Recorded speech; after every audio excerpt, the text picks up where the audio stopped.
Cutting था, तो root cutting में जो पहला पॉइंट है वो लिखेंगे, जो पौधे सकर्स उत्पन्न करते हैं वे पौधे या उन पौधों में रूट कटिंग या जड़ कलम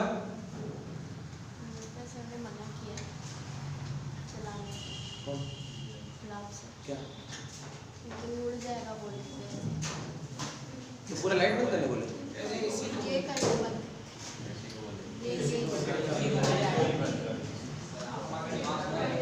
ये उड़ जाएगा,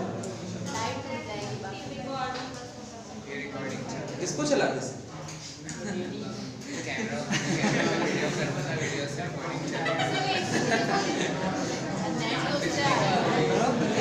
शांत, ये कौन सी इलेक्ट्रोथर्मोडायनेमिक्स है?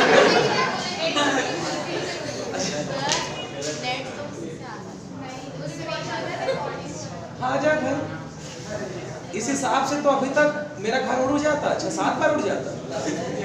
मैं बस लॉजिक जानना चाहता हूँ, what is the actual relation, मतलब चलो एसी करंट होता तो समझ भी आता,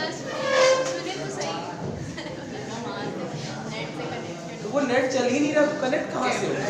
नहीं तो कैमरा नेट कनेक्ट होगा जिसका, नहीं एक मिनट मान लो मैं रिकॉर्डिंग कर भी रहा हूँ भाई, नेट तो बंद है ना, नहीं पता था मुझे। कैमरा चालू है, वो तो लाइव क्लास चल रही है ना। शांत हो विवेक, पहले मेरे को लगता था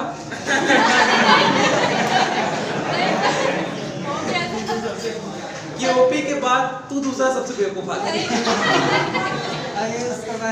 लेकिन ये गलत है, तू सबसे बेवकूफ नहीं है। That's why science is must necessary for everyone, इसीलिए साइंस बहुत जरूरी है सबके लिए। अभी कल एक न्यूज आया, आप लोग पढ़े कि आप कॉमर्स वाले भी इंजीनियरिंग कर सकते हैं। नया रूल्स निकाला गया है कि अगर कोई 11th-12th साइंस नहीं पढ़ा है कॉमर्स में, तो वो ग्रेजुएशन अगर अपनी बीटेक में करना चाहता है तो वो कर सकता है, और इसको लेके भी बहुत प्रोटेस्ट होने वाले हैं। इट वाज लाइक कि ऐसा है ना, मैं आर्ट्स लेके साइंटिस्ट बन जाता हूँ। कैसे, मतलब हम लोग जेई देंगे और क्या देंगे आगे? गवर्नमेंट का कहना है कि अगर वो कैपेबल होंगे तो वो एग्जाम निकाल लेंगे जेई, तो इस हिसाब से हमको भी भेज दो भाई नासा वासा का एग्जाम देने, 200-300 साल में तो निकाल ही लेंगे। ठीक है, कई पीढ़ी बीत जाएगी। चलिए ठीक है, तो पहला पॉइंट था आपका, जो पौधे सकर्स का उत्पादन करते हैं वे पौधे या उन पौधों में जड़ कलम जो रहता है वो अच्छा रहता है या बेहतर पाया जाता है। ठीक है, वो पौधे जो रहते हैं वो जड़ कलम करने के लिए सक्षम हो जाते हैं, सिंपल से एक टर्म से। हाँ, तो सकर्स उसी को रूट बोलते हैं। देखो कुछ प्लांट्स होते हैं आपके जिनके जो रूट्स रहते हैं वो विदाउट सीड फॉर्मेट होते हैं, लाइक मैंगो जो है, अगर आप मैंगो में एसेक्सुअल रिप्रोडक्शन करा भी रहे हैं तो उसके बाद उसकी फ्रूटिंग होगी और फ्रूट में अगेन एक सीड बनेगा। बट कुछ ऐसे प्लांट्स हैं जिनमें आप कुछ भी कर दो सीड्स के फॉर्मेशंस नहीं हो पाते। ठीक, लाइक बनाना के सीड्स होते हैं बट उनको सीड कंसीडर नहीं किया जाता। ठीक है, तो इसमें आप पहली बात तो सेक्सुअल रिप्रोडक्शन हो ही नहीं सकता है क्योंकि मेल और फीमेल गैमेट है भी नहीं।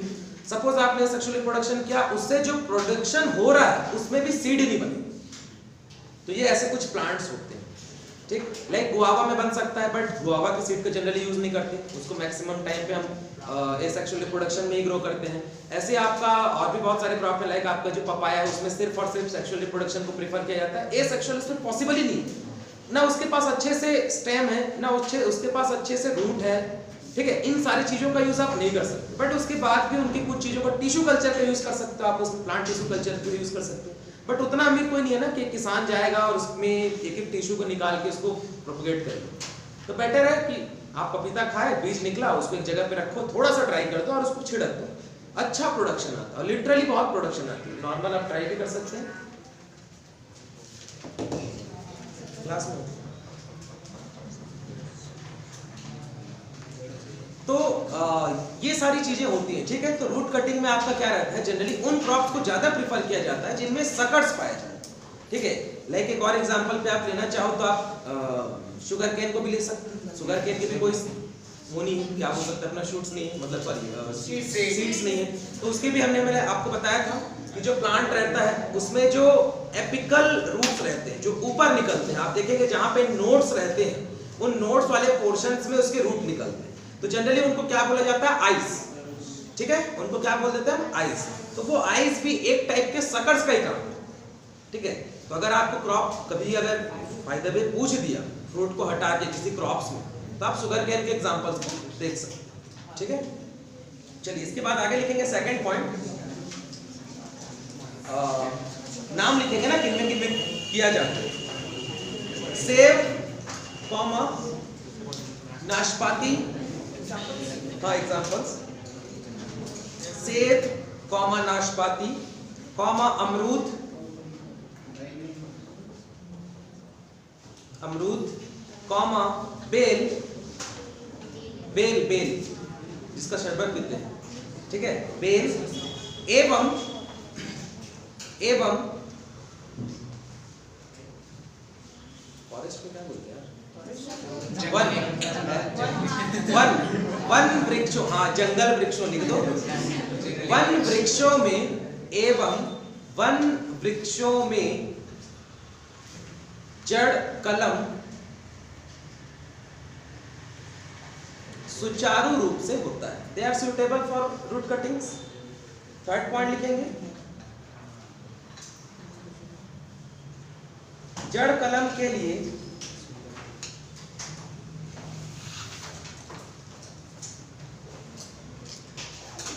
जड़ कलम के लिए 2 से 3 सेंटीमीटर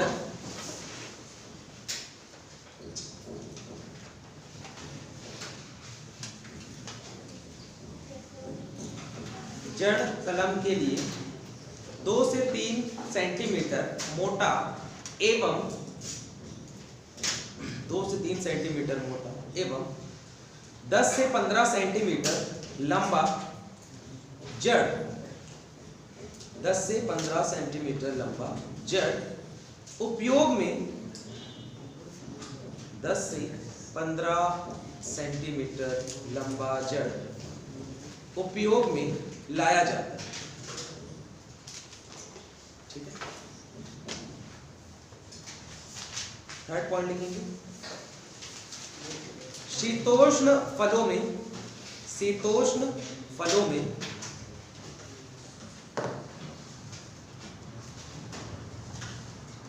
जड़ कलम, शीतोष्ण फलों में जड़ कलम दिसंबर के वक्त या दिसंबर के समय एवं उष्ण या उपोष्ण वृक्षों में, उष्ण या उपोष्ण वृक्षों में यह कार्य वर्षा ऋतु में कर देना चाहिए। वर्षा ऋतु में जून जुलाई दिसंबर मैंने आपको हमेशा बताया ना, अगर आपके रेनी सीजन का बात होगा दैट मीन जून जुलाई, अगर आपके विंटर सीजन का बात होगा तो अक्टूबर नवंबर, अगर आपके समर सीजन का बात होगा तो अप्रैल मार्च अप्रैल से, कॉमन सी चीज है। ठीक है, चलिए नेक्स्ट लिखेंगे, थर्ड आपका जो कटिंग टाइप है वो है लीफ कटिंग। लीफ कटिंग तीसरा टाइप जो है पत्ती कलम। ठीक है, तो इसमें लिखेंगे leaf cutting in successful, leaf cutting is पत्ती कलम, leaf cutting is successful in propagation of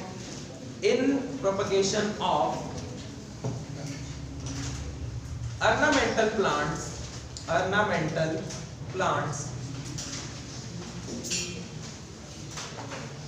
Second point, mostly plant having thick and leathery, mostly plants having thick and leathery, leather जिसको बोलते हैं ना, लेदरी, ठीक है, मतलब हल्का सा क्या है, मोटा जो रहता है, लेदर जैसे, लेदरी। लीव्स आर प्रोपोगेटेड, हाँ भाई जब लिख रहे हैं तो दूसरे हल्ला ना करें ना। Leaves are propagated through leaf cutting, through leaf cutting. Third point, begonia plant का नाम है ना, इसको इंग्लिश में बेगोनिया बोलते हैं। किसी ने देखा है? ये आपको देखने को मिल जाएगा, ये जनरली आपको गार्डन्स में देखने को मिलेगा बेगोनिया, मैं दिखाऊंगा आपको। Begonia comma crassula, CRASSULA, crassula are propagated through leaf cutting. किसका वजह? मैंने लास्ट क्लास में आप लोगों को बोला था ना, कल तो आधे लोग फिर भी नहीं आए, उसके पहले वाले दिन भी मैंने आप लोगों को बोला था, ड्यूरिंग द क्लास कोई फोन नहीं रखिएगा, पहली चीज।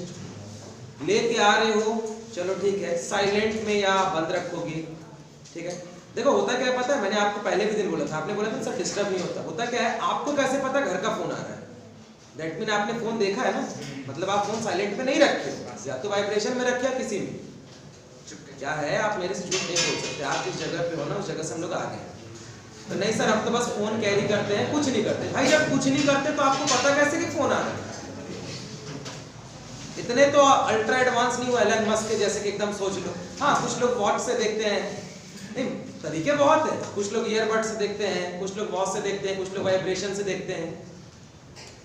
मत किया करो चीजें। अगर आपके घर से फोन आ रही है तो आप घर वालों को बोल दो कि इतने से इतने टाइम अगर आपको बात करनी है तो आप नीचे ऑफिस का फोन कर दीजिए, ठीक है। कल किसी ने हर्षित ने बोला था, भाई पता है हमारे टाइम स्कूल पे फोन लेना दूर की बात है, अगर उसका डेमो वाला जो आता था ना बच्चे वाला फोन, वो भी लेके जाते थे ना तो अगले दिन पेरेंट्स आते थे हमारे, और उसी में जो गाना बजता था ना उसी के धुनाई हो जाती थी, ठीक है। वो घूम जाता और इधर हमारा घूम बचा, ठीक है। उसके बाद 5 नंबर दबाओगे तो चल छैया छैया, इधर हमारा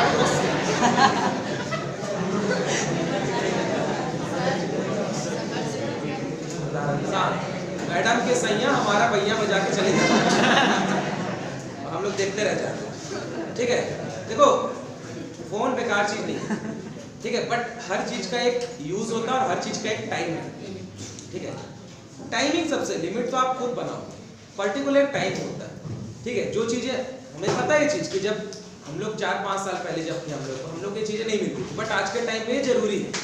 तो जरूरी है इसलिए आपको फोन दिया गया है। अब फोन दिया गया है तो जरूरी काम के लिए दिया गया है, उसके बाद भी आप उसमें जरूरी काम 10% जरूरी काम और 90% आपकी पर्सनल काम होते हैं, इसमें तो कोई झुटला सकता नहीं, वो भी ठीक है, चलो आप 90% कर लो, बट जब 10% जरूरी वाले काम हो उस टाइम पे तो यूज किया करो। लाइक जब मैं आपको कोई टॉपिक सर्च करने बोलता हूँ आपका फोन नहीं निकलता, पर इंस्टा फेसबुक ये में कोई सा भी अगर मैं मीम मटेरियल का एक लाइन बोलता हूँ तो आप लोग पूरी कहानी याद कर लेते हो। लाइक मैं कोई भी एक चीज बोलता हूँ जहां पे एक पर्टिकुलर टाइम पे आके मैं रोक देता हूँ, उसके आगे का सबको पता है। क्यों? क्योंकि आपके पास वो टाइम है ना उस सब चीजों को देखने के लिए। भाई उसमें थोड़ा सा वेट करके, मैं हमेशा बोलता हूँ हर दिन ना 1-2 घंटे मिनिमम 1 से 2 घंटे आप इंटरनेट पे एग्रीकल्चर की चीजों पे ध्यान दीजिए। बिलीव नहीं करोगे, अगर ये चीज आप 2 महीने या 3 महीना कर लोगे ना, आपके जितने भी एग्जामिनेशंस होते हैं उसमें 5 से 10 क्वेश्चन मिनिमम में 5 से 10 क्वेश्चन आपको बनेंगे। अगर आप इंस्टा में ही कोई सारे लोग फॉलो करके रखे, पता है ग्रुप को, मैं देखता हूँ ना कितने लोगों ने फॉलो किया है, कोई एग्री चांस को, कोई एग्री लाइफ को, कोई नोट्स कल्चर को, आधे लोग फॉलो करके रखे। लेकिन मैं एक चीज पूछ दूं ना कि नोट्स कल्चर में कल क्या अपलोड हुआ था, मतलब लाइक भी सब की होगी, बराबर लाइक लिखता हूँ वहां पे, हाँ लाइक बाय विशाल ऐसे करके जो भी तो विशाल का क्या अपलोड हुआ था पता नहीं सर, कुछ फोटो था, ऐसे ही होती है ऑनलाइन पढ़ाई में, फिर से बता दे।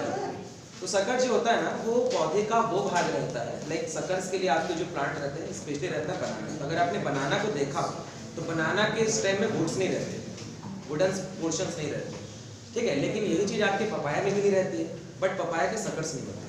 सकर्स मतलब वो हिस्सा जो वापस से अपने आप को रीजनरेट करने के लिए कैपेबल है। ठीक है, लाइक शक्कर साहब के गन्ने में भी होते हैं शक्कर, सबको पता होगा। केला में भी शक्कर, केला तो बेस्ट एग्जांपल है शक्कर।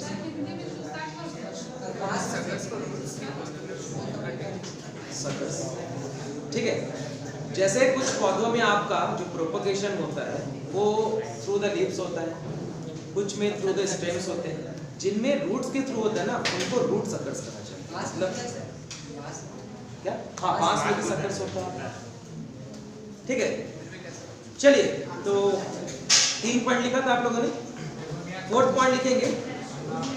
हाँ, ट्रेसुला लिखा है ना, ट्रेसुला are etcetera are propagated through leaf cutting. इसमें एक और आप एग्जांपल ऐड करना चाहो तो कर सकते हो, पथल चट्टा, ब्रायोफाइटा। ठीक है,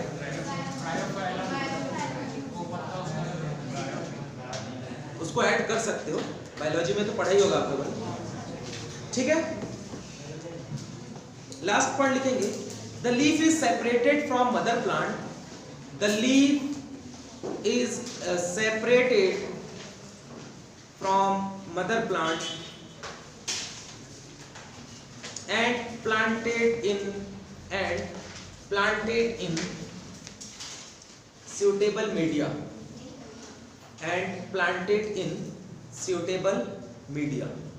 चलिए इंग्लिश वाले, हिंदी वाले लिखेंगे। हाँ ठीक है, लिख सकते हो, इतना है, अल्लाह नहीं। चलो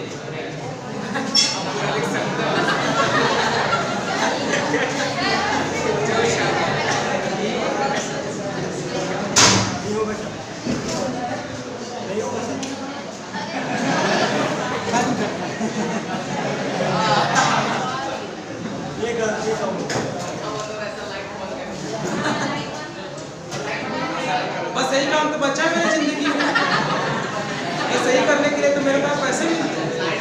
हाँ, लाइट बंद करो, पंखा बंद, ये मूवी बंद करो, लाइट इसको बंद करके चालू। रिकॉर्डिंग हो रहा है।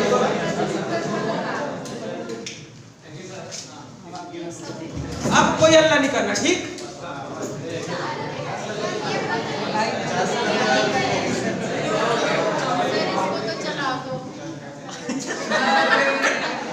मैं एक काम करता हूँ, मैं ना नीचे चले जाता हूँ, आप लोग आधे घंटे में डिसाइड कर लो कैसे करना है, उसके बाद आप सबको फोन कर दीजिएगा, फिर मैं आके पढ़ाने लग जाऊँगा।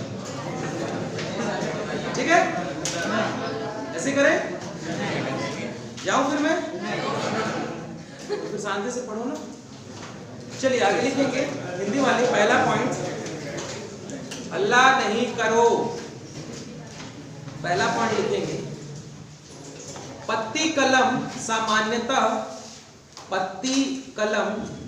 सामान्यतः अलंकृत पौधों में या वृक्षों में, अलंकृत पौधे या वृक्षों में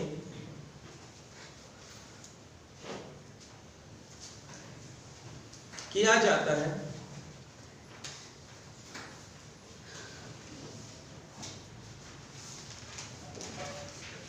सेकंड पॉइंट, पत्ती कलम में ऐसे पत्तियों का उपयोग किया जाता है,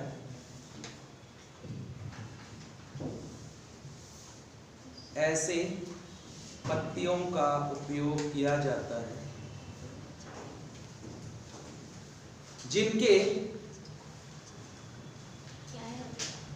जिनके पत्तियां मोटी या जिनकी पत्तियां मोटी और लिखना, यानी जिनकी पत्तियां मोटी और गूदेदार होती हैं।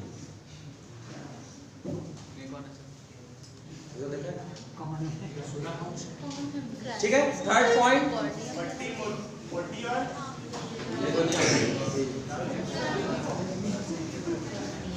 पॉइंट, उदाहरण बिगुनिया,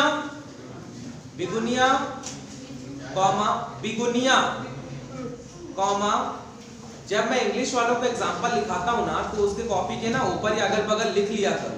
ये थोड़ा सा कॉमन सेंस होता है। दो लोगों को मैंने देखा लिखते हुए, बाकी लोग तो पता नहीं किसी और दुनिया में ही रहते। जब तक नहीं लिखाएंगे तब तक हम लिखेंगे चाहे मर जाए। बिगुनिया कॉमा क्रैसुला, क्रैसुला एवं पत्थरचट्टा।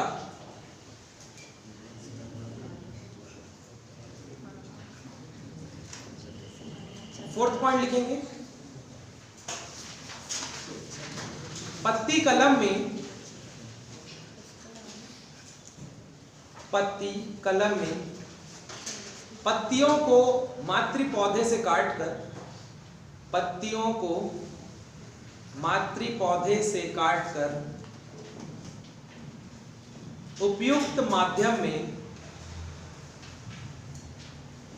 उपयुक्त माध्यम में लगा दिया जाता है एवं लगा दिया जाता है एवं वहां से नए पौधे का विकास होना, नए पौधे का विकास होना प्रारंभ हो जाता है। ठीक है, हो गया। चलिए बोर्ड की तरफ देखिए। सेकंड था आपका root and the last one is, ठीक है। जनरली इसमें क्या किया जाता है, दोनों ही में आपके पार्ट्स का यूज किया जाता है।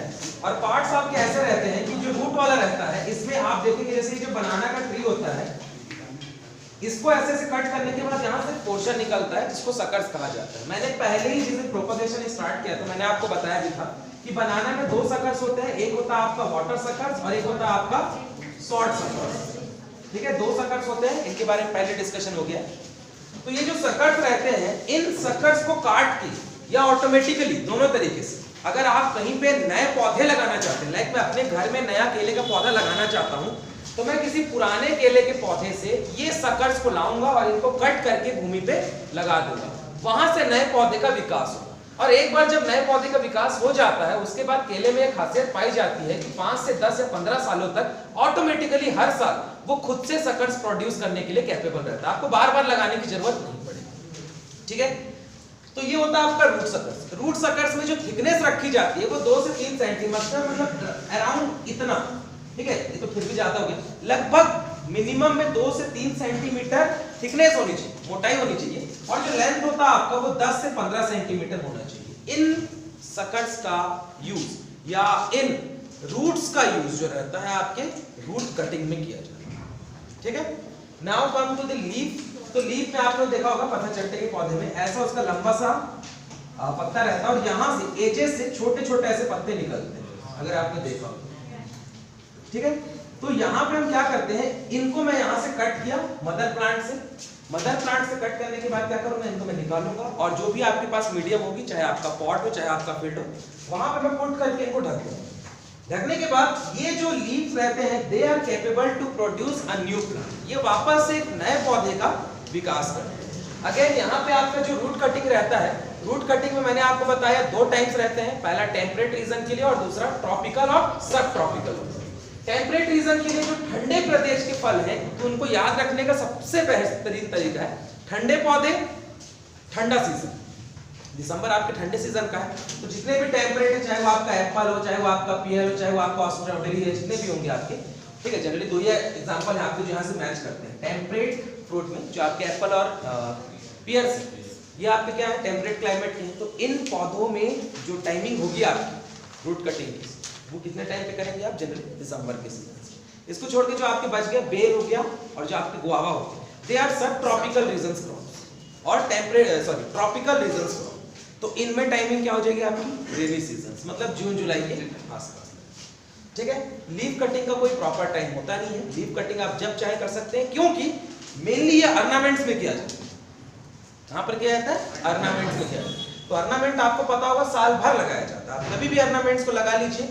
कुछ ऑर्नामेंट्स की टाइमिंग होती है, बट इतना मेजर इशू नहीं रहता है कि आप ऑर्नामेंट, क्योंकि ऑर्नामेंट जनरली 1 या 2 या 3 दिन के लिए नहीं लगाए जाते, वो सालों साल के लिए लगाए जाते हैं। तो एक बार अगर इनकी ग्रोइंग हो गई उसके बाद इनका ऑटोमेटिकली क्या होता है, डेवलपमेंट होना स्टार्ट हो जाता है। इसमें एक और एग्जांपल अगर आप देखना चाहें, जनरली वो आपकी स्टेम कटिंग में ही आएगा, स्टेम में भी इसको बोल सकते हैं, जो आपका एलोवेरा में अगर आपको पता हो, एक वो क्या रहता है, ऑटोमेटिकली वो पौधे निकालना शुरू कर देता है। आप एक बार उसको कट कीजिए, वहां से और निकलेगी, कट करके इसको भूमि पे लगा दीजिए, वहां से और निकलना स्टार्ट हो जाएगा। तो उसमें रूट भी करते हैं, मनी प्लांट, हाँ मनी प्लांट भी हो सकता है, मनी प्लांट में स्टेम कटिंग ही बोल सकते हैं आप जनरली, ठीक है। तो ये ऐसे कुछ प्लांट्स होते हैं जनरली। देखो ये जो रूट कटिंग है या ये जो आपके लीफ कटिंग है वो मैक्सिमम आपके ऑर्नामेंट्स में ही फॉलो अप किए जाते हैं, ठीक है। क्या रहते हैं, मैक्सिमम ऑर्नामेंट्स में ही फॉलो अप किए जाते हैं। आपका जो स्टेम कटिंग है वो फ्रूट एंड वेजिटेबल तो नहीं, फ्रूट में प्रिफर किया जा सकता है, but root cutting and specially leaf cutting तो कंप्लीटली डिपेंडेंट ऑन ऑर्नामेंट्स, ठीक है। जितने भी आपके घास वाली फसलें आप देखेंगे गार्डन्स में, वो जनरली आपके लीफ का यूज किया जाता है या फिर उनके रनर्स का यूज किया जाता है। जब हम डिवीजन पढ़ेंगे, डिवीजन के टाइप में, वहां पे आपको देखने को मिल जाएगा। तो ये आपका कटिंग खत्म। इसमें लिखेंगे some important point related to cutting.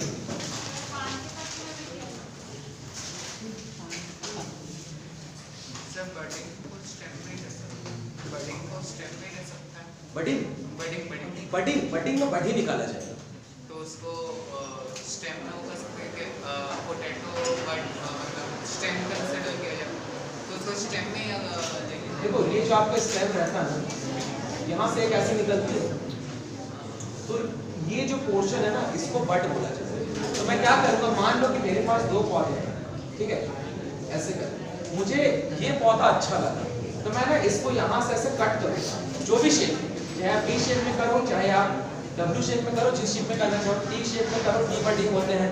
तो मान लो मैंने इसको कट, हाँ नहीं मतलब सबको समझ आ गया। चलो यहाँ पे बडिंग समझा दो तो कोई थोड़ा सा, आ जाओ हाँ आ जाओ रोहित, अच्छा बडिंग समझा दे थोड़ा सा, पूछ रहा है क्वेश्चन, आ जाओ, समझ तो आ गया होगा सबको, तभी तो बात कर रहे हो। कैसे फिर कल को पूछोगे एक एग्जांपल लाके, फिर आपको समझाने के लिए मैं टाइम वेस्ट करूंगा। जब मैं कोई चीज एक्सप्लेन कर रहा हूँ बोर्ड पे तो देख लो ना यार उसको, आपकी जरूरत की भी है, नहीं करना है एक्सप्लेन, नहीं देखना तो चुपचाप बाहर चले जाओ। तो ये जो आपके पोर्शन रहते हैं, मान लो यहाँ से आपने बड निकाला, जिस शेप में आप यहाँ से कट करोगे उसी शेप में आपको यहाँ पे कट करके इस जगह को खाली करना है।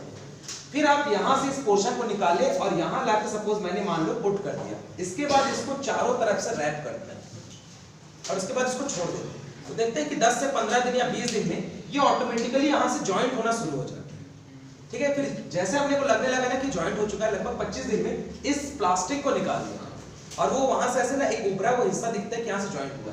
अब ये जो यहाँ से जितने भी स्टेम्स निकलेंगे, जो भी निकलेगा वो इस पौधे का होगा, तब तक जब तक कि इसके आगे या इसके ऊपर इस पौधे का कोई पोर्शन ना हो। लाइक मान लो एक बड तो और भी निकल सकते हैं, यहाँ से निकल सकता है, यहाँ से निकल सकता है, यहाँ से निकल सकता है। तो मान लो कि मैंने, अगर मुझे एक पौधे में 4 गुलाब चाहिए तो मैं 4 अलग अलग हिस्सों को काट सकता हूँ। लेकिन मैं किसी देसी वैरायटी को एंटायरली मैं किसी हाइब्रिड में करवाना चाहता हूँ तो मैं क्या करूँगा, पूरे इस पोर्शन को ही कट करके अलग कर दूंगा, बस एक ही पोर्शन छोड़ूंगा मैं जहाँ से मेरा हाइब्रिड पौधा लगेगा।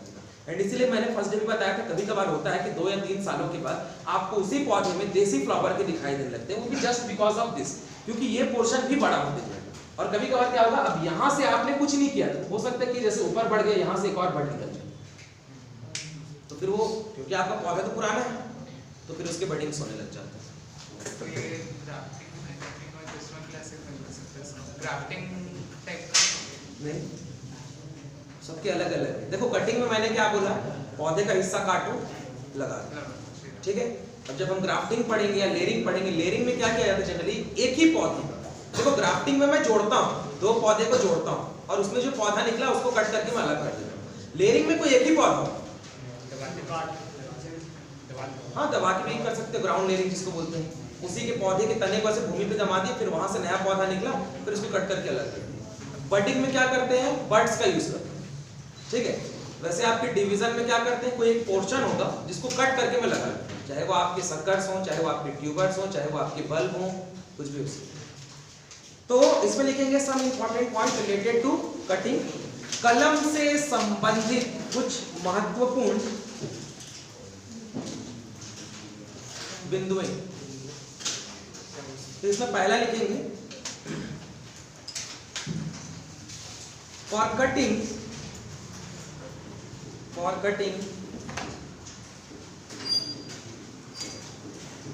the medium is containing, for cutting the medium is containing the medium is having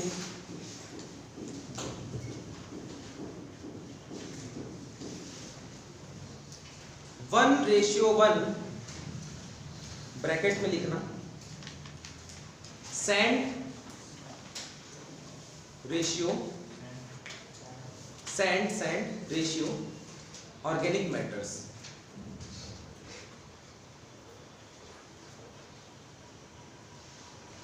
ठीक है, तो अगर आप कटिंग हिंदी वाले लिखेंगे, कलम लगाने के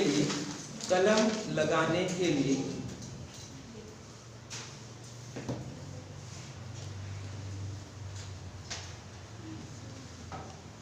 माध्यम के रूप में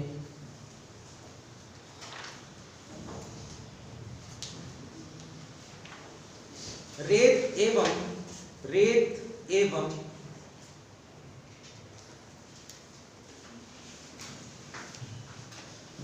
अच्छी तरह सड़ी हुई खाद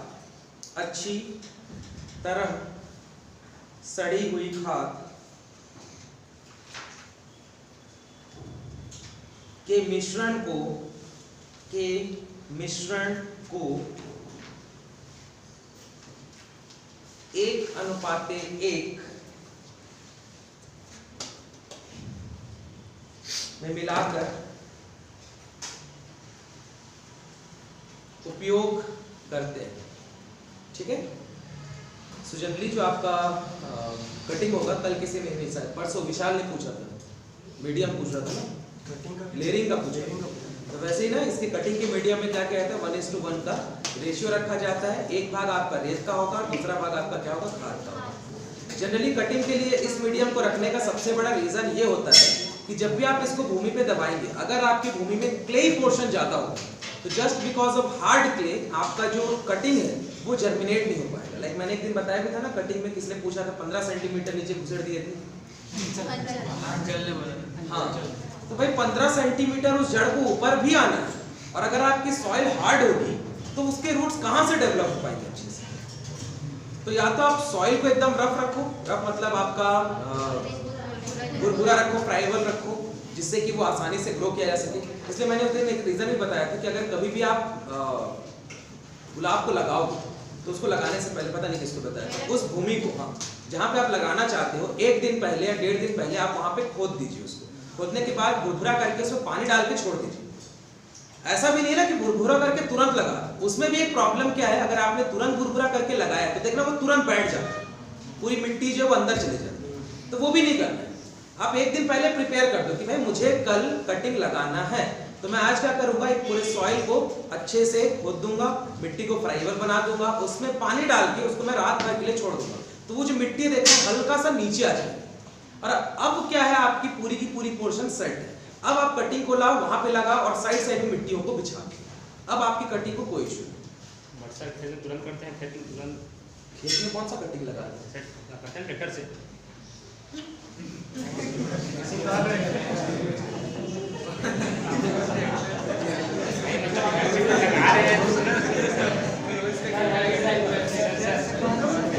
शान, कौन से खेत में ट्रैक्टर चला के गुलाब लगा? गुलाब के लिए तुरंत मतलब तय कर रहे थे, लगा रहे बीज लग जा रहे हैं। हाँ शान, तो वहाँ पे प्रोपगेशन हो रहा है। ओ शान, वहाँ पे प्रोपगेशन हो रहा है। नहीं सर, तो दब जाता तो वो मसला होगा। तो मैं यहाँ प्लांट पार्ट की बात कर रहा हूँ। तो कहाँ हॉर्टिकल्चर को क्रॉप प्रोडक्शन से जोड़ रहा है। लाइक पॉट भी जो होता है, गमले में भी आप जब लगाते हैं, क्या पूरे गमले को पूरा भरे रहते हैं आप? ना चाहिए ना, क्यों आप पहले उसको, अच्छा एक बात बताओ, जब भी गमले पे लगाया जाता है आप सबसे पहले मिट्टी भरते हो, उसके बाद पौधे लगाते हैं। एक काम करो, पौधे को लगाओ फिर मिट्टी भर दो, मर जाएगा ना सर। तो वही चीज तो बोल रहा हूँ मैं, हाँ, कि भाई पहले मिट्टी लगा लो, पानी में उसको दबा दो, उसके बाद पौधे को लगाओ। अब पता चला आपने तुरंत खोदा है, और ऐसा है नहीं, देखो मैं ईमानदारी से बता रहा हूँ, कोई इंसान यहाँ नहीं होगा जो इतना 5 सेंटीमीटर तक खोदता होगा। वो ऐसे खोदता ना, नीचे से पानी निकाल रहा है और खुदाली से इतना गड्ढा खोद देगा पूरा। हाँ यहाँ लगाएंगे हम गुलाब। अरे भाई वो आम नहीं है, वो पौधा है, छोटा सा फूल है, उसको इतना नीचे लेके कहाँ जा रहे हो आप? मैक्सिमम आप 10 सेंटीमीटर भी करोगे ना तो बहुत डेप्थ होती है, पता है 10 सेंटीमीटर। आपको लगता है कि इतनी डेप्थ बहुत कम है, उस प्लांट को वहां से जर्मिनेट करना रहता है पूरा का पूरा। इसलिए देखना, अब तुमने एक चीज पूछा ना, जो ट्रैक्टर से चलाया भी जाता है, तो देखना बीजों को बहुत गहराई में नहीं लगाया जाता, ऊपर ऊपर बिछा दिया जाता है। बात तो वही हो गई ना। दोबारा करते हैं ना सर, क्या सीट लगा करके क्या करते हैं दोबारा? समतलीकरण समतलीकरण करते हैं ना, तो इतना सारा मिट्टी लाके तो नहीं डालते, उसी मिट्टी में क्या कर देते हैं, ट्रैक्टर को कल्टीवेटर को जोत देते हैं मिलाने के लिए। तो आपकी इतनी गहराई तक तो नहीं जाती ना बीज। तो इतना कितना होता है? 5 सेंटीमीटर लगभग, 5 से 10 सेंटीमीटर इतनी होता है। 10 तो इतना हो जाता है, तो बहुत रहता है। तो ये चीजें होती है, ठीक है। अच्छा, कुछ क्रॉप्स होते हैं जिनको आधा मीटर या 1 मीटर गहरा लगाया जाता है।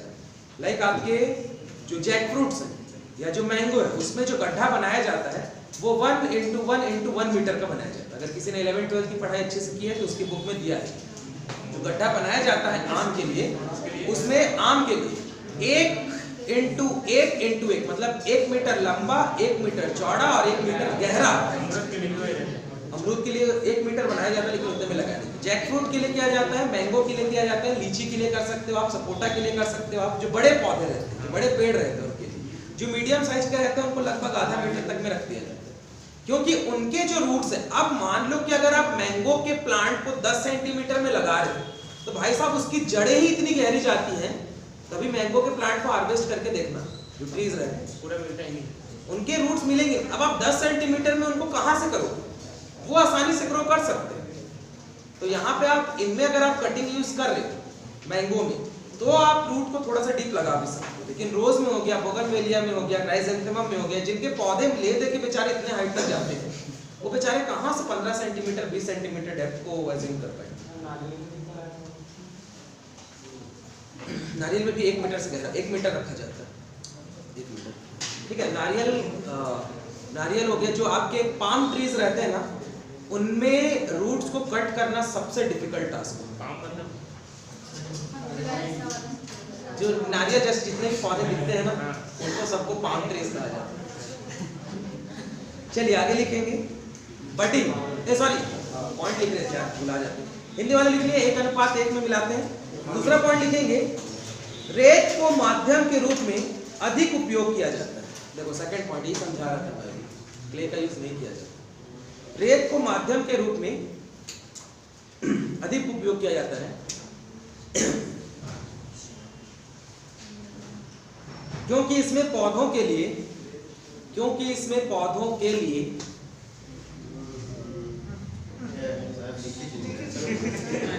पर्याप्त एवं क्योंकि इसमें पौधों के लिए पर्याप्त स्थान एवं वायु उपलब्ध होती है, ठीक है। क्योंकि इसमें पौधों के लिए पर्याप्त स्थान एवं वायु उपलब्ध होती है, ठीक है।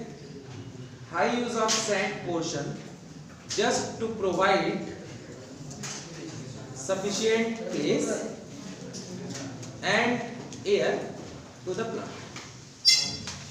Sands are highly used in cutting as a medium to provide sufficient place or space, दोनों लिख सकते हैं आप, space भी लिख सकते हैं, provide space और aeration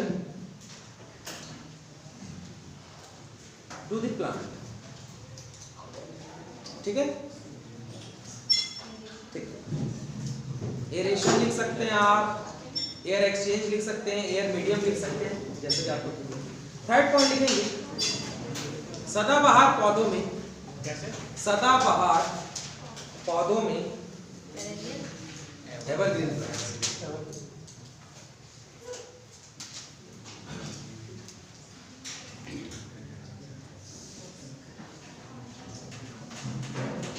कलम वर्षा ऋतु में एवरग्रीन प्लांट में जो कटिंग की जाती है वो आपके रेनी सीजन में किया जाता है, ठीक है। इस पॉइंट को ऐड कर। एंड डेसिडुअस जो रहते हैं आपकी या जिसको पर्णपाती कहा जाता है उसमें कब किया जाता है? आपके बसंत ऋतु में किया जाता है, स्प्रिंग सीजन, ठीक है। ध्यान से सुनेंगे। जो आपके सदाबहार पौधे रहते हैं उसमें जो कलम रहता है वो सामान्यतः आपके कब? वर्षा ऋतु में की जाती है। और जो पर्णपाती रहते हैं, ठीक है, जिनके पत्ते झड़ते हैं, जिसको पतझड़ कहा जाता है, पतझड़ वृक्षों में जो आपका कलम है या जो कटिंग है वो जनरली आपके बसंत ऋतु में, स्प्रिंग सीजन में की जाती है। ऑटम कॉटन प्लांट्स क्या बोलेंगे? डेसिडुअस।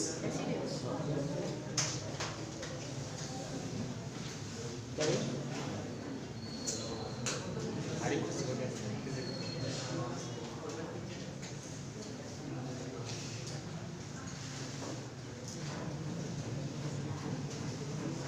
अच्छे से आँख खराब नहीं होगी, आँख खराब नहीं होगा, सही है। अब तो फिर हो ठीक जाएगा। है, ब्रेक दो, आधा घंटा क्लास लेट हुआ है। चल चलिए आगे लिखेंगे।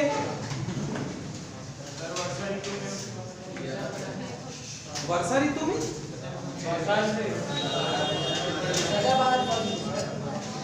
भाई देख, तेरे को डराना है तो तू बोल दे सही।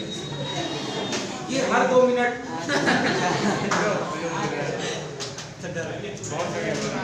बातों से डर गया, बातों से डर गया। उतना ही पहुँचा नहीं, अगर ऐसा खेल खेलना है तो पहले बता दो, आराम से बैठ के खेल लेंगे। चलिए ठीक है, आगे ये इंपॉर्टेंट पॉइंट है, इसको लिखिएगा। कलमों में कलम कटिंग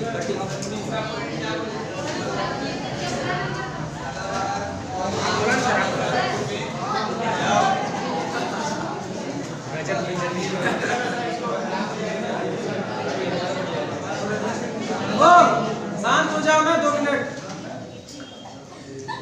पहले बता देते, हम थोड़ा सा डर जाते।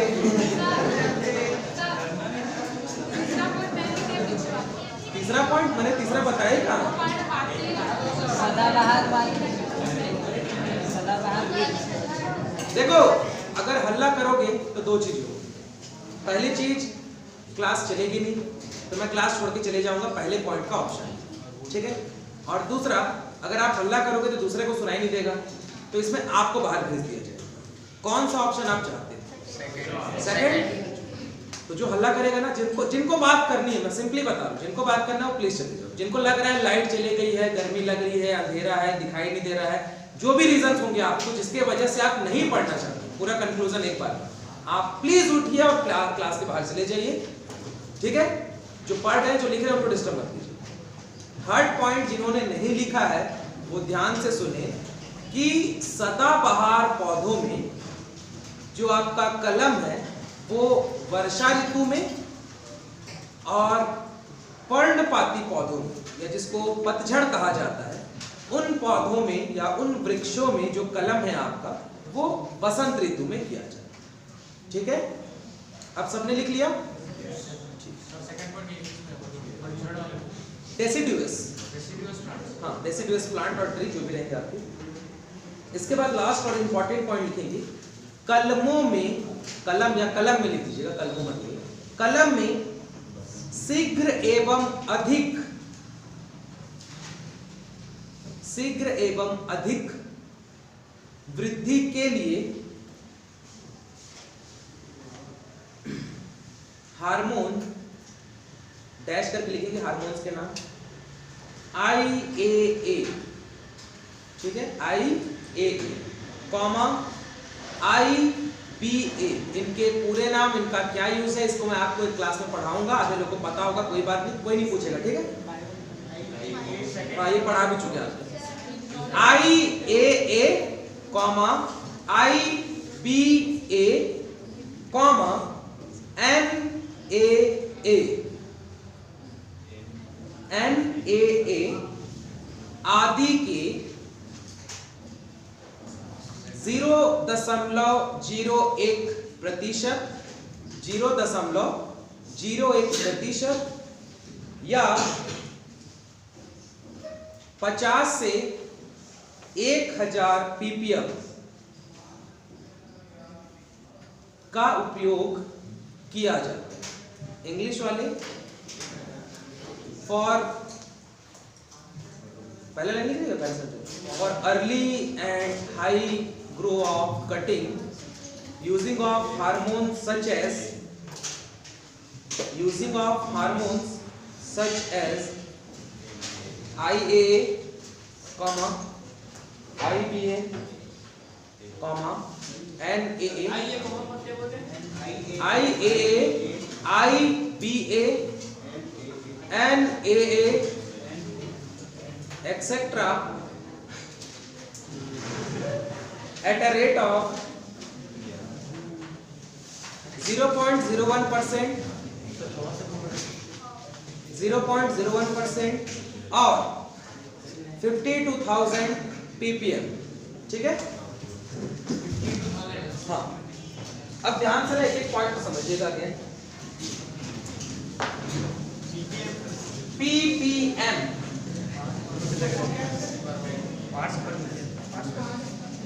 ऐसा लग रहा है पहली बार बताया हूँ। ठीक है? हाँ, ध्यान से।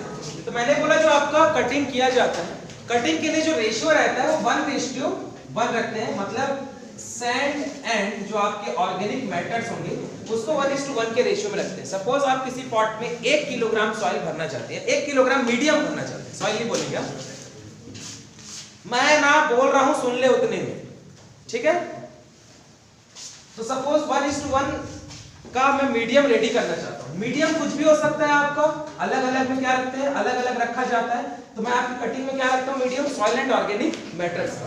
तो 1:1 का मतलब होता है कि ये जो आपका पॉट रहेगा इसमें आधा हिस्सा जो रहेगा आपका वो सैंड से भरा गया होगा और जो आधा हिस्सा होगा आपका ऑर्गेनिक मैटर से। बट अगेन इसको लेयर बाय लेयर नहीं भरना है, ये नहीं कि नीचे सैंड भरे ऊपर ऑर्गेनिक मैटर भरे, इसको मिक्स करना है, मिक्स करके भरना है। ठीक है? अगर ऐसे पोर्शंस में भरेंगे तो इसके दो डिसएडवांटेजेस होंगे। पहला डिसएडवांटेज, अगर आपका सैंड नीचे, दोनों कंडीशंस को लेके चलते हैं कि एक में सैंड को ऊपर रखते हैं और दूसरे में ऑर्गेनिक मैटर को। तो अगर पहले कंडीशन में सैंड ऊपर और ऑर्गेनिक मैटर नीचे है तो आपको पता है कि आप रूट को मैक्सिमम या जो आपका शक्कर से उसको मैक्सिमम यहां तक ही रखोगे, पूरा नीचे तक तो नहीं ले जाओगे। और आपके सैंड में आपको पता है रेत में वाटर होल्डिंग कैपेसिटी बिल्कुल नहीं होती, तो आपने पानी डाला और वो सीधा ऑर्गेनिक मैटर से होता हुआ बाहर चले जाएगा, आपके प्लांट को मिलेगा ही नहीं। क्या है, आपके प्लांट को मिलेगा।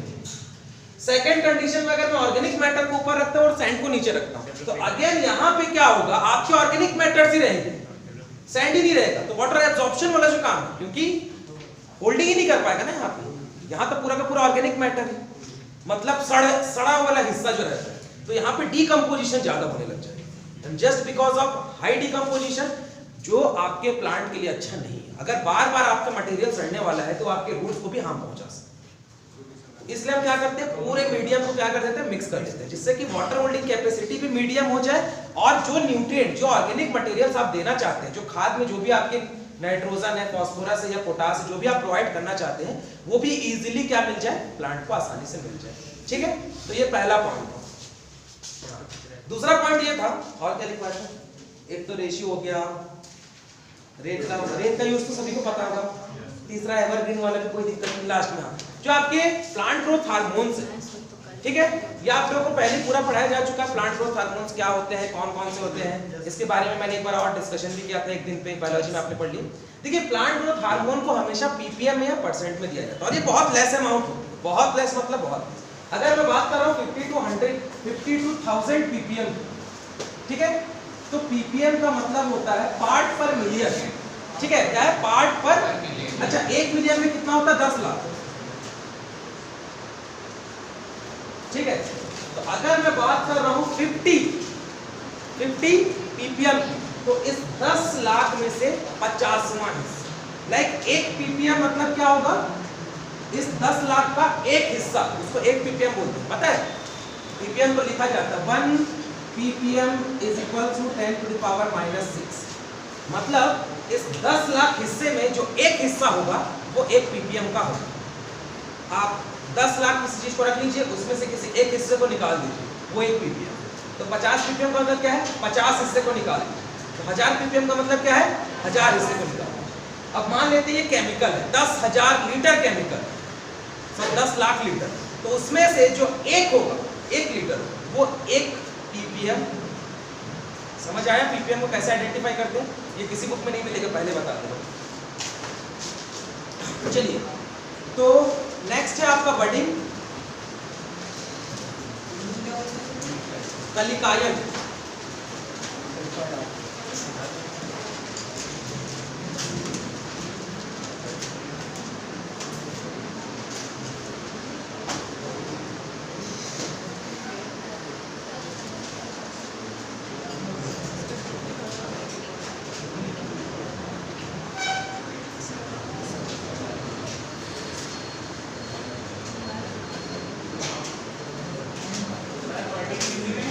कलिकायन, ठीक है। तो पहला पॉइंट लिखेंगे, the process of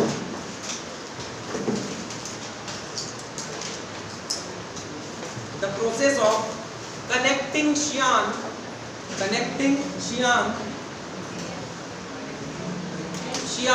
SCION scion, which is a bud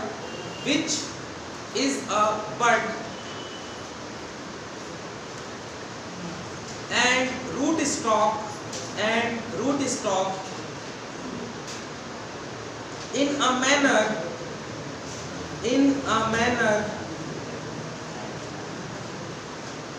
such that they may unite and grow successfully as one plant is termed as budding.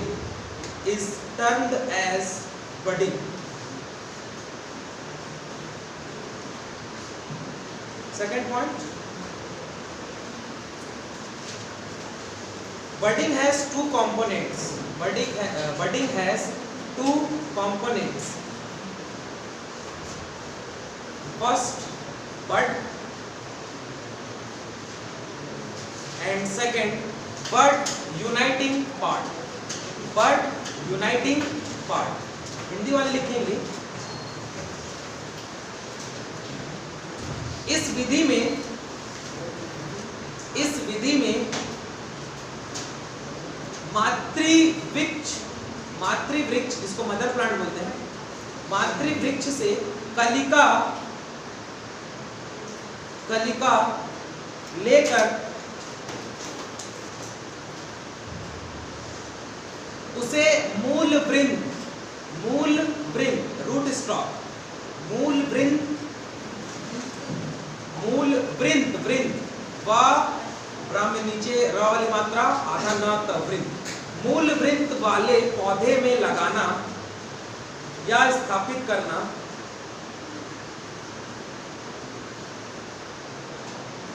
कलिकायन कहलाता है।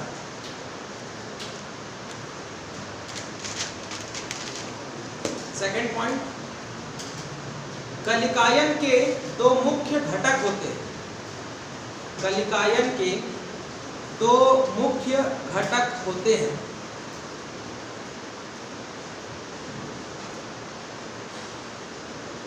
पहला कलिका और दूसरा कलिका जोड़ हिस्सा। इंग्लिश में लिख लो, ज्यादा अच्छा रहेगा। बड एंड बड यूनाइटिंग पार्ट। बड पहला जिसको कलिका बोलते हैं, और कलिका जोड़ हिस्सा बोला गया उसको बोलते हैं बड यूनाइटिंग पार्ट। यूनाइटिंग की स्पेलिंग UNITING BUD, और बड की spelling BUD bud uniting part.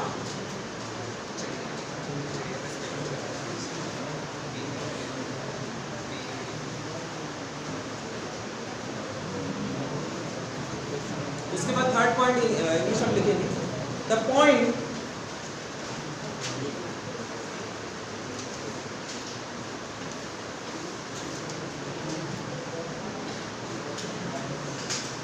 which Xian is jointed,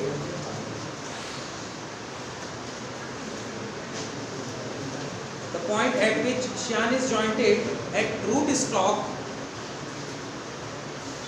is termed as matrix. ये आपके ICR 2019 जस्ट पिछले साल का क्वेश्चन, मैट्रिक्स आपके हॉर्टिकल्चर में पूछा. The point at which Xian is jointed at root stock is termed as matrix. वह हिस्सा जहां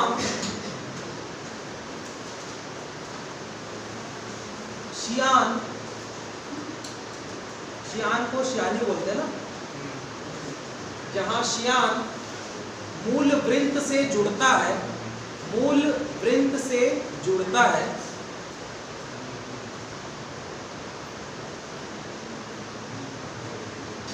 उसे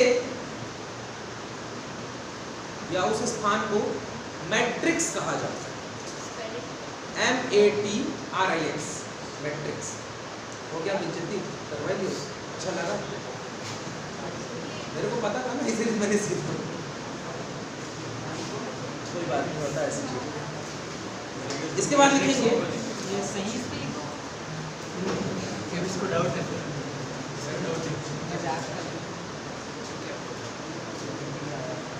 एग्जाम्पल लिखेंगे ना, कौन कौन से में किया जाता है बडिंग. एग्जाम्पल ऑफ बडिंग लिखे ना.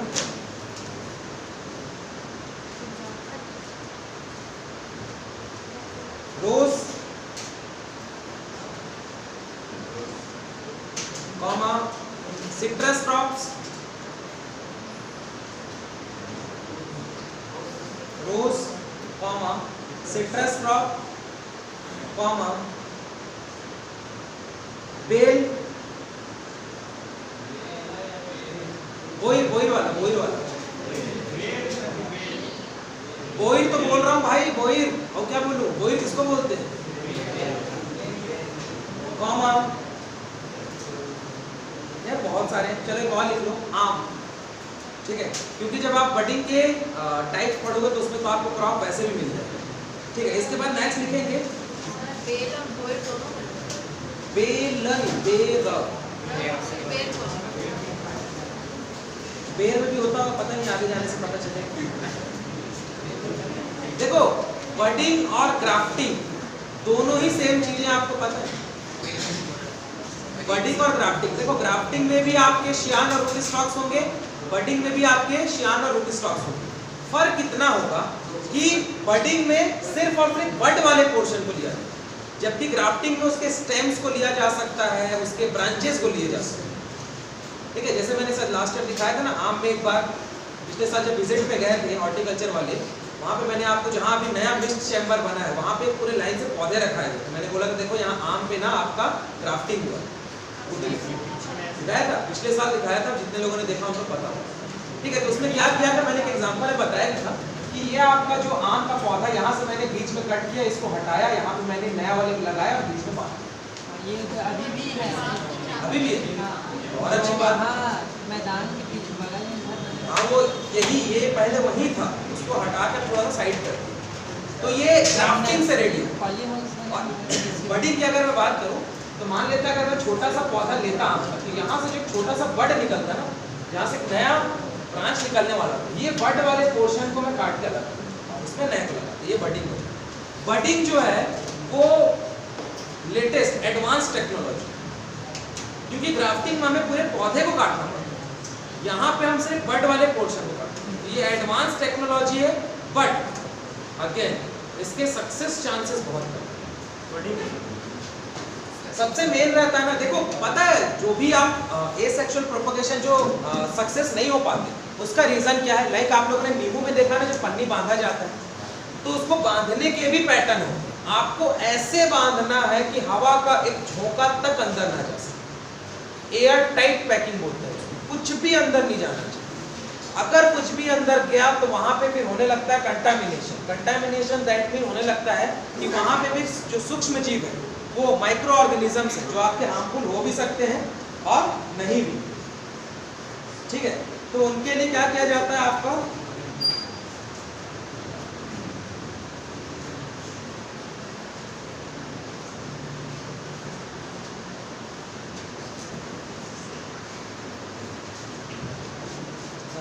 तो उनके लिए जो भी आपकी टेक्निक्स यूज की जाती है, जो भी आपके इंस्ट्रूमेंट यूज किए जाते हैं, पता एक एक इंस्ट्रूमेंट को साफ करना पड़ता है, वरना उससे भी कंटेमिनेशन होता है। सपोज मान लो कि मैंने आम में जो आपके हमारे सीजर्स आते हैं उसका मैंने यूज किया और उसी सीजर्स को मैंने दूसरे में यूज किया, तो उसके जो कुछ एजेंट्स होंगे वो एजेंट्स कहाँ चले जाएंगे, आपके दूसरे पौधे। वैसे बहुत सारे रीजन होते हैं जिसके वजह से जो आपके सेक्सुअल प्रोपगेशन है वो बहुत हार्डली, लैब कंडीशन में सक्सेस बहुत रहता है ना, लैब कंडीशन में कोई दिक्कत नहीं, क्योंकि वहाँ पे आपने पूरे रूम को बंद कर दिया है, पूरा रूम आपका स्टरलाइज है, कोई माइक्रो ऑर्गेनिज्म हार्मफुल वाले नहीं है, आप उनके ऊपर 100% विजिलेट मतलब इन्विजिलेट करते रहते हो, आप देखते रहते हो, एक एक मिनट का आप नॉलेज रखते हो। एक पौधे, 2 पौधे, 3 पौधे में करना आसान है, पर पूरे फील्ड में जहाँ पे आपके पास 100 पौधे, 200 पौधे, वहाँ पे सेक्सुअल रिप्रोडक्शन कैसे करोगे, और इतनी छोटी छोटी चीज़ों का ध्यान कैसे रखोगे। लाइक आप जो बूटी बांध भी रहे हो, मान लेते हैं आपका मीडियम ही खराब है, कभी पता है मीडियम खराब होने की वजह से जो रेशियो है ना, ये आप लोगों को मजाक लगता है रेशियो, जब हम रिसर्च करते हैं तो ये रेशियो एकदम सही होना चाहिए। गलती से अगर 2:1 हो गया ना तो प्रॉब्लम क्रिएट हो जाती है, और इसी को रिसर्च बोलते हैं। ऐसा नहीं कि पहली बार में हमें पता चल गया कि 1:1 में अच्छा आता है, हमने करीबन 10 ट्रायल्स किए होंगे, 1:1 में ट्रायल किया, 2:1 में ट्रायल किया, 1:2 में ट्रायल किया, 3:1 में किया होगा, 1:3 में किया होगा, पूरे ट्रायल्स किए हमने। फिर हमने ये देखा कि इन सारे ट्रायल्स में जो 1:1 वाले में है प्रोडक्शन सबसे ज्यादा, तो हमने फिर इसको कंसिडर किया। ऐसे होते हैं कोई भी चीज, जैसे जो आपका सक्सेस रेशियो निकलता है ना, आप देखना कभी भी बीज लेने जाते हो, बीज के पीछे देखना उसमें लिखा रहता है जर्मिनेशन परसेंट 98, फिजिकल प्योरिटी 95, ऐसा आप देखना कितने लोगों ने बीज, जब भी आप बीज लेने जाओगे तो बीज का बोरा भी होगा तो उसमें देखना लिखा होगा अंकुरण बराबर 98% या भौतिक शुद्धता बराबर 90%। राइस में आपको 98% तक देखने को मिल जाएगा, पर देखना आप सरसों वरसों का बीज लेने जाओगे ना उसकी प्योरिटी बहुत कम हो जाती है और उसका जर्मिनेशन भी बहुत कम। तो 98% या 95% प्योरिटी का मतलब है कि अगर मैं 100 बीजों को लगा रहा हूं तो 98 बीज जर्मिनेट होंगे। 95